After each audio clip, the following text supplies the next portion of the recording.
Techie master சேனலுக்கு உங்களை அன்புடன் வரவேற்கிறேன். இந்த யூடியூப் சேனலில் பார்த்தீங்கன்னா எலக்ட்ரிக்கல் கான்செப்ட்ஸை பற்றி அதிகமாக வீடியோ போஸ்ட் பண்ணுவோம். இதை உங்களுக்கு யாருன்னா எலக்ட்ரிக்கல் இன்ட்ரெஸ்ட் இருக்கிறவங்க கூட நீங்கள் ஷேர் பண்ணலாம் இந்த சேனலை. அப்படி இல்லை யாருன்னா ஸ்டூடெண்ட்ஸ் எலக்ட்ரிக்கல் ஸ்டூடெண்ட் படிக்கணும்னா அவங்ககிட்ட கூட ஷேர் பண்ணிக்கலாம். ஸோ இந்த டாபிக் நம்ம இன்றைக்கி எதை பார்க்க போகிறோன்னா எலக்ட்ரிக்கல் சேஃப்டி ரிலேட்டடாக பார்க்க போகிறோம். ஸோ ஸ்பெசிஃபிக்கலாக இதில் பார்த்தீங்கன்னா நம்ம எர்த் ஒயரில் கான்சன்ட்ரேட் பண்ண போகிறோம். அது அப்படி இல்லைன்னா அது கிரவுண்ட் ஒயர் கூட சொல்லலாம். ஸோ உங்களுக்கு தெரியும் காப்பர் ஒயர் தான் ஒரு ஃபேமஸான ஒரு எர்த் ஒயர்ன்ட்டு. ஸோ ஆனால் அங்கே பார்த்தீங்கன்னா இன்னொரு ஹிடன் ஹீரோவும் இருக்கார் எர்த்திங்கில். அவர் யாருன்னா காப்பர் கிளாட் ஸ்டீல் அப்படி சொல்லுவாங்க, சிசிஎஸ்ன்னு ஷார்ட்டாக சொல்லுவாங்க, காப்பர் கிளாட் ஸ்டீல்னு. ஸோ இந்த காப்பர் கிளாட் ஸ்டீலை பற்றி நம்ம கொஞ்சம் டீட்டெயிலாக பார்க்கலாம். ஏன் இது ஃபெமிலியர் ஆச்சு, மோஸ்ட் ஆஃப் த டைம் இது ஏன் இது எர்த் ஒயராக யூஸ் பண்ணுறாங்கன்றது இந்த வீடியோவில் நம்ம கொஞ்சம் டீட்டெயிலாக பார்க்கலாம். வாங்க வீடியோக்குள்ளே போகலாம்.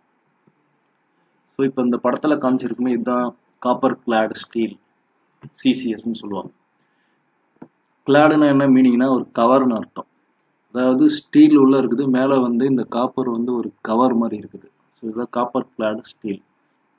ஸோ எதனால் இங்கே ஸ்டீல் யூஸ் பண்ணுறாங்க, எதனால் இது மேலே காப்பர் கவர் பண்ணியிருக்காங்கிறது நம்ம டீட்டெயிலாக பார்க்கலாம்.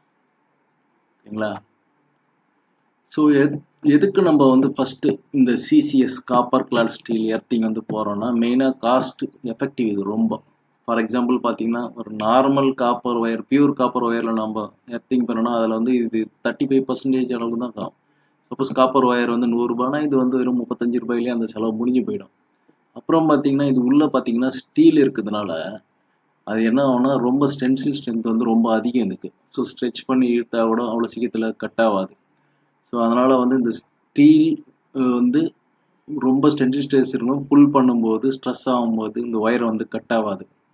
அதுக்கப்புறம் பார்த்தீங்கன்னா இது நல்ல கண்டக்டிவிட்டியும் இருக்குது. அதனால தான் இது ஒரு எர்த் ஒயராக யூஸ் பண்ணுறாங்க. பட் காப்பர் அளவுக்கு இல்லைனா கூட நம்மளுக்கு எர்த்திங் தேவையான அளவுக்கு இது சப்போர்ட் பண்ணும் இந்த கண்டக்டிவிட்டி. அதுக்கப்புறம் கரோஷன் ரெசிஸ்டண்ட்டு, மேலே காப்பர் லேயர் ப்ரொடெக்ட் பண்ணியிருக்குது, அதனால் ரெசிஸ்டன்ஸாக இருக்கும். ஸோ நெக்ஸ்ட்டு பார்த்திங்கன்னா ரொம்ப லைட் வெயிட் இது. ஸோ இதெல்லாம் இம்பார்ட்டண்ட்டான ரீசன் எதுக்கு நம்ம சிசிஎஸ் செலக்ட் பண்ணுறோன்றது. ஸோ இது எங்கெங்கெல்லாம் யூஸ் ஆகும் அப்படின்னு பார்த்தீங்கன்னா கிரவுண்டிங் ராட் தான் இது யூஸ் ஆகும் மெயினாக. ஓகேங்களா? கிரவுண்டிங் ராட்லேருந்து எக்யூப்மெண்ட்டு கனெக்ட் பண்ணுற அந்த ஒயர், அந்த இடத்துல நம்ம யூஸ் பண்ணுறோம். லைட்டிங் ப்ரொடெக்ஷனுக்கு கூட யூஸ் பண்ணலாம். அதுக்கப்புறம் பார்த்திங்கன்னா ஒரு பவர் சப்ஸ்டேஷன், இண்டஸ்ட்ரியல் ஃபெசிலிட்டி, இது எல்லாத்தையும் நம்ம இது யூஸ் பண்ணலாம். ஸோ இந்த சிசிஎஸ் நீங்கள் போகிறீங்கன்னா அப்போ நீங்கள் அது தெரியும் காப்பரோட கொஞ்சம் கம்மியாக தான் கண்டக்டிவிட்டி பண்ணணும். காப்பர் அளவுக்கு இதெல்லாம் பண்ண முடியாது. இப்போ நீங்கள் சப்போஸ் உங்களுக்கு ரொம்ப சென்சிட்டிவ் எர்த்து ஒரு எலக்ட்ரானிக் எக்யூப்மெண்ட்லாம் கனெக்ட் பண்ணுறீங்க, சென்சிட்டிவ் டிவைஸ்னால் அங்கே நீங்கள் சாலிடு காப்பர் தான் சூஸ் பண்ணணும். அதுதான் ஒரு புத்திசாலித்தனமான ஒரு டெசிஷன். ஸோ இந்த சிசிஎஃப்ஸ் அவைலபிலிட்டி பார்த்தீங்கன்னா உங்களுக்கு உங்கள் ரீஜனுக்கு ஏற்ற மாதிரி வேரி ஆகும். நீங்கள் எலக்ட்ரிக்கல் சப்ளையர் கூட செக் பண்ணிக்கணும் நீங்கள் வாங்குறதுக்கு முன்னாடி. ஓகேங்களா? ஸோ இது கன்க்ளூஷன் பார்த்தீங்கன்னா சிசிஎஸ் ஓவராலாக காஸ்ட் கம்மி, டென்சில் ஸ்ட்ரென்த் ரொம்ப அதிகம். ஓகேங்களா? ரொம்ப ஸ்ட்ரெச் பண்ணால் கூட அவ்வளோ சீக்கிரத்தில் கட் ஆகாது. அதுக்கப்புறம் ஸோ இந்த வீடியோவில் பார்த்தீங்கன்னா நம்ம சிசிஎஸ் ஒயரை பற்றி கொஞ்சம் டீட்டெயிலாக பார்த்தோம். இந்த வீடியோ பிடிச்சிருக்குன்னு நினைக்கிறேன். சேனல் சப்ஸ்கிரைப் பண்ணுங்கள், இந்த வீடியோவை ஷேர் பண்ணுங்கள். தேங்க்ஸ் ஃபார் வாட்சிங். நெக்ஸ்ட் வீடியோவில் பார்க்கலாம்.